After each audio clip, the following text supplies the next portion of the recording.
मंगलम पंचपरमेष्टि मंगलम तीर्थंकरम मंगलम विश्वजिन्धर्मं मंगलम वीरशासनम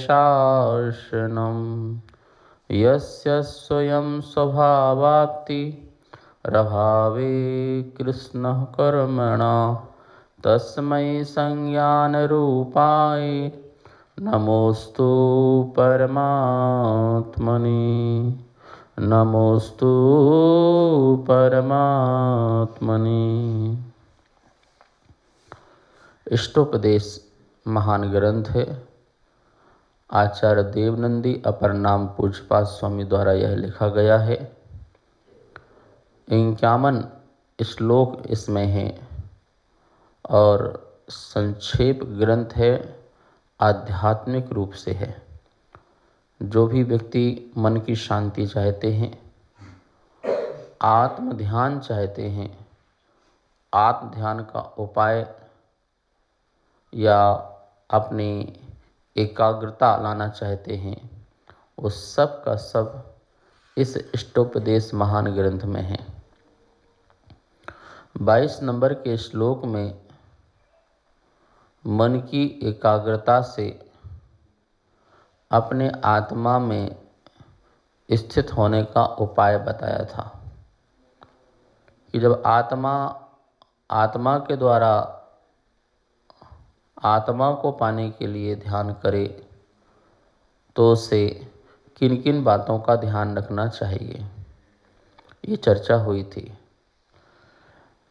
आत्म ध्यान के माध्यम से ही आत्मज्ञान प्रकट होता है और जो आत्मज्ञान प्रकट होता है वही हम जगत को देते हैं। यदि मेरे पास सही ज्ञान नहीं है, सच्चा ज्ञान नहीं है, तो हम फिर जगत को सच्चा ज्ञान भी नहीं दे सकते हैं। मेरे पास खोटा ज्ञान है तो खोटा ज्ञान ही देंगे और सच्चा ज्ञान है तो सच्चा ज्ञान देंगे। सत्य की जो खोज है वो स्वयं के अनुभव से मिलती है। सत्य के बारे में हर कोई बता सकता है, हर कोई बोल सकता है, लेकिन सत्य को हर कोई नहीं जान सकता है। और जो सत्य को जान लेता है वही सत्य कहने का अधिकारी भी होता है। आज सत्य को जानते नहीं हैं, पर सत्य को कहने वाले बहुत हैं। महावीर स्वामी 12 वर्ष तक सत्य की खोज में रहे, कठोर साधना की, कठोर तपस्या की, बड़े बड़े उपसर्गों को सहन किया, अनेकों परिसरों को जीता और आत्म ध्यान में गए। संयम से अपने मन को जीता और मन की एकाग्रता पूर्वक आत्म ध्यान में लीन हुए। 12 वर्ष में उनको केवल ज्ञान की प्राप्ति हुई। सोचिए, 12 वर्ष की कठोर तपस्या के बाद आदिनाथ भगवान को 1000 वर्ष लगे सत्य की खोज करने में, और 1000 वर्ष के बाद उनको कैवल्य प्राप्त होता है। कैवल्य मानते हैं वो महावीर स्वामी 12 वर्ष में। और जब उन्हें पूर्ण ज्ञान हो गया, सत्य दिख गया, सत्य अनुभव में आ गया, तब उन्होंने जगत के सामने बताया कि सत्य क्या है। संपूर्ण विश्व के बारे में बताया, विश्व की समस्त द्रव्यों के बारे में बताया, चैतन्य का क्या स्वरूप है, अचैतन्य का क्या स्वरूप है, पूरा ये संसार का क्या स्वरूप है, जो सत्य है वो बताया। उन्होंने कहा सत्य का कभी नाश नहीं होता, असत्य का कभी उत्पाद नहीं होता। जो असत्य है उसका उत्पाद नहीं होगा, जो सत्य है उसका कभी नाश नहीं हो सकता है। जगत में जो सत्य है उसी में ही उत्पाद और व्यय हो सकता है। उसमें ही हमेशा प्रति समय परिणमन हो सकता है। इस सत्य ज्ञान को किसने बताया? तो निश्चित ही जिसके पास सत्य ज्ञान होगा वो सत्य ज्ञान देगा, और जिसके पास सत्य ज्ञान नहीं होगा वो असत्य ज्ञान देगा। आचार्य पूज्यपाद स्वामी भगवान 23 नंबर के श्लोक में आज बताएंगे कि अज्ञानी क्या देगा और ज्ञानी क्या देगा। पहले श्लोक का उच्चारण करते हैं। अज्ञानोपास्ति अज्ञानोपास्ति रज्ञानम ज्ञानम ज्ञानी समाश्रयः समाश्रयः ददाति यत्तु यस्यास्ति यस्यास्ति सुप्रसिद्ध मिदं वचः अज्ञानोपास्तिरज्ञानं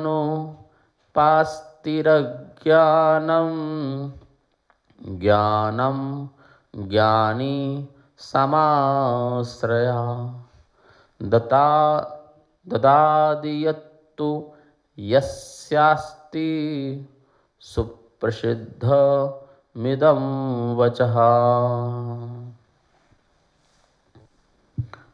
अज्ञानः अज्ञानी की उपास्ति उपासना से अज्ञानम अज्ञान इदम यह अज्ञानम अज्ञान ज्ञानी समाश्रयः और ज्ञानी का आश्रय लेने से ज्ञानम ज्ञान मिलता है, क्योंकि इदम यह वचः बात सुप्रसिद्धम अच्छी तरह से प्रसिद्ध है कि यस जिसके पास यत जो अस्ति होता है वह तो निश्चय से वही ददाति देता है। श्लोक देखेंगे। अज्ञानः उपास्ति अज्ञान की उपासना से अज्ञानम संधि निकलेगी। अज्ञानः उपास्ति ही अज्ञानम रा का विसर्ग हो जाएगा। अज्ञान अज्ञान की उपासना से अज्ञानम अज्ञान और ज्ञानम ज्ञानी समाश्रय ज्ञानी का समाश्रय आश्रय लेने से ज्ञानम ज्ञान मिलता है। अज्ञान का आश्रय लोगे तो अज्ञान मिलेगा और ज्ञान का आश्रय लोगे तो ज्ञान मिलेगा। देखिए, एक होता है ज्ञानी व्यक्ति, एक होता है अज्ञानी व्यक्ति। अज्ञानी और ज्ञानी किसे कहते हैं पहले ये समझना चाहिए। जैसे बहुत सारे शास्त्र कंठस्थ हो गए हों, जैसे बहुत सारे शास्त्र याद हो गए हों, जिसने बहुत सारे शास्त्रों को पढ़ लिया हो, जिसके पास बहुत सारे शास्त्र हों वो ज्ञानी, और जिसने कुछ कंठस्थ नहीं किया हो, जिसने पढ़ा ना हो, जिसके पास कोई शास्त्र ना हो वह अज्ञानी। ऐसा नहीं, ऐसा नहीं। अज्ञानी भी बहुत सारे शास्त्रों को पढ़ सकता है, मिथ्या दृष्टि भी बहुत सारे शास्त्रों को पढ़ सकता है, लेकिन जरूरी नहीं है कि वो ज्ञानी हो। ज्ञानी वह है जिसने अपनी आत्मा को पहले जाना है। ज्ञानी वह है जिसने ध्यान के माध्यम से सत्य की पहले खोज की हो, आगम को ही न पढ़ा हो, अनुभव को भी पढ़ा हो, आगम से अनुभव जाना हो, आगम से और अनुभव से अपने को जाना हो, संसार को जाना हो, संसार के जगत के सत्य को जाना हो, वो ज्ञानी है। जिसने मात्र पढ़ा पढ़ा है, लखा नहीं है, वो ज्ञानी नहीं है। जिसने पढ़ा पढ़ा है वो मात्र आपको पढ़ा पढ़ा ही बताएगा, और लेकिन जिसने पढ़ा है और उसको अनुभव से जाना है, अनुभव से समझा है, अपनी स्व संवेदन में के माध्यम से अपना अस्तित्व, पर का अस्तित्व अच्छी तरह से जाना है, उसका नाम ज्ञानी है। और ऐसे ज्ञानियों का समागम करोगे तो ज्ञान मिलेगा, रास्ता मिलेगा। और अज्ञानियों का, अज्ञानी ने मात्र पढ़ा है, जो पढ़ा दिया वो पढ़ लिया, वो रट लिया, और उसने सत्य को जाना नहीं, उस पर श्रद्धा नहीं की। ठीक है ना। एक स्कूल में जो शिक्षक होता है वो सिर्फ पढ़ाने का काम करता है, जो पुस्तक में लिखा है वो पढ़ा दिया, विद्यार्थी तुम पढ़ो और उसको रटो और उसको लिखो और पास हो जाओ। ये तोता रटन की विद्या है। लेकिन यहाँ पे कह रहे नहीं, आत्मा से वो प्रकट हो चीज, स्वयं से वो चीज प्रकट हो, वो ज्ञान ज्ञान है, वो सही ज्ञान है। साधना से जो प्राप्त किया जाए वो ज्ञान है, साधन से जो प्राप्त किया जाए वो ज्ञान ज्ञान नहीं है, वो तो उधार का ज्ञान है। अभी लोगों के पास उधार का ज्ञान है। हमने ज्ञान दिया, आपने समझ लिया, आपके पास वो ज्ञान हो गया, आपने दूसरे को बताना प्रारंभ कर दिया वही ज्ञान। तो ये उधारी का ज्ञान है। उधारी के ज्ञान से उद्धार नहीं होता है, 100 के ज्ञान से उद्धार होता है। हमने जो कहा उसका चिंतन आपने भी किया, उसका मनन आपने भी किया, और आपने भी उसे तर्क, युक्ति आदि के माध्यम से, नए निक्षेप आदि के माध्यम से उसे जाना और समझा और कसौटी में कसा और सत्य है ऐसा अनुभव भी किया। फिर वो ज्ञानी, ज्ञान वाला ज्ञानी कहलाता है। ऐसे ज्ञानी का समागम करोगे तो ज्ञान मिलेगा, और अज्ञानी का समागम करोगे तो अज्ञान की प्राप्ति होगी। कितना सुंदर यहाँ पर उदाहरण दिया है। ददाति यत्तु यस्यास्ति, यस जिसके पास, यत जो है, यत तु निश्चय से, यत जो, यस आस्ति जिसके पास है, जो जिसके पास है, ददाति वह वही देता है। सुप्रसिद्धम इदम वचः, ऐसा वचन सुप्रसिद्ध है जगत में। सुप्रसिद्ध है कि नहीं है भैया? जिसके पास जो होगा वो देगा, मूर्ख अपनी मूर्खता देगा, ज्ञानी अपनी ज्ञान देगा। ज्ञानी के पास जाओगे तो ज्ञान की बातें ही मिलेंगी, और मूर्खों के पास जाओगे तो मूर्खों की बातें ही मिलेगी। शराबी कबाड़ी के पास जाओगे तो शराबी कबाड़ी वाली बातें ही होंगी, और जो शुद्ध आचरण वाला व्यक्ति है उसके पास बैठोगे तो शुद्ध आचरण की प्राप्ति होगी। जैसा जैसा समागम मिलेगा वैसा वैसे ही तुम्हें वस्तु मिलेंगी। बनिए की दुकान में जाओगे, किराने की दुकान में जाओगे तो किराने की वस्तु मिलेंगी, और हीरे की दुकान में जाओगे तो हीरा मिलेगा। तुम बनिए की दुकान में, पंसारी की दुकान में जाकर के हीरा चाहते हो तो हीरा नहीं मिलेगा, हीरे की प्राप्ति वहाँ पर नहीं हो सकती है। समझ में आया ना? तो हमें अपने जो लोहा है उसको पारसमणि बनाना है, या उसको पारस बनाना है, उसको स्वर्ण बनाना है, तो हमें पारसमणि के पास जाना पड़ेगा। लेकिन पारसमणि जाने के पहले अपने लोहे में लगे जो जंग है उसको भी मिटाना पड़ेगा।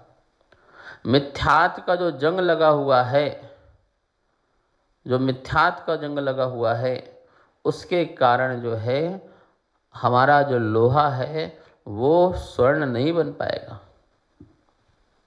एक गुरु के पास पारसमणि थी, एक शिष्य सेवा करता था। बोले गुरुजी हम सेवा करते हैं, हमें भी तो कुछ लाभ मिलना चाहिए। बोले ठीक है, घर से एक चाकू ले आना लोहे वाली, और उसे मैं सोना बना दूंगा। पारस मणि से टच किया और उसे सोना बना दिया। वो बड़ा खुश हो गया, उसने सबको बताया, सारे गांव को बता दिया, भीड़ लगने लगी। ठीक है, उपकार होने लगा। गुरु कहीं जाना था तो उस शिष्य को मणि दे दी, तो ये पारस मणि रख, जब मैं आऊँगा तो उसे ले लूँगा। ठीक है। उसने दोस्तों से कहा कि तुम लाओ, मैं एक ही बार में सब काम कर देता हूँ। तो दोस्त लोग जो हैं वो हाथी बांधने वाली जो साकल थी ना, वो गाड़ी में भर के ले आए और बहुत उसको स्पर्श करने लगे। वो सोने नहीं बनी, तो बहुत वो रोने लगे। ओहो, गुरु ने धोखा दिया, ये तो गलत हो गया, हम तो समझ रहे थे कि ये बड़ी बात होगी और हमको तो धोखा दिया गया है। जब गुरु आए तो बोले, क्या बात है, तुम लोग उदास क्यों बैठे हो? बोले, आपने बताया था कि इसको स्पर्श करते ही ये स्वर्ण बन जाएगा, ये तो हो नहीं रहा। बोले, बताओ, लेके आओ दोबारा। ओहो भैया, इसमें जंग लगी हुई है, इसको जाओ नदी किनारे रेत से साफ करो, इसकी जंग मिटाओ और फिर लेके आओ। और जब देखा, किया, तो वो सोना बन गया। ऐसे ही अनादि से मिथ्यात्व की जंग लगी हुई है, और मिथ्यात्व की जंग लग करके हम अज्ञानियों के पास जाएंगे तो और जंग लग जाएगी। जंग लगे हुए लोहे की संगति करोगे तो और जंग लग जाएगी। मिथ्या दृष्टियों के साथ रहोगे, मिथ्या ज्ञानियों के साथ रहोगे तो हमारे अंदर और मिथ्यात ही भरता जाएगा। मिथ्या बुद्धि, खोटे विचार, खोटे कार्य, ये सब हमारे अंदर आते जाएंगे। लेकिन कहते हैं ज्ञानियों की संगति करोगे तो तुम्हें क्या मिलेगा? ज्ञान मिलेगा, तुम्हारा मिथ्या ज्ञान दूर होगा, सम्यक ज्ञान की प्राप्ति होगी। आज इतना ही। कार्यक्रम पाठशाला के पुण्यार्जक थे श्री दिगंबर जैन मंदिर, लोधी कॉलोनी, दिल्ली।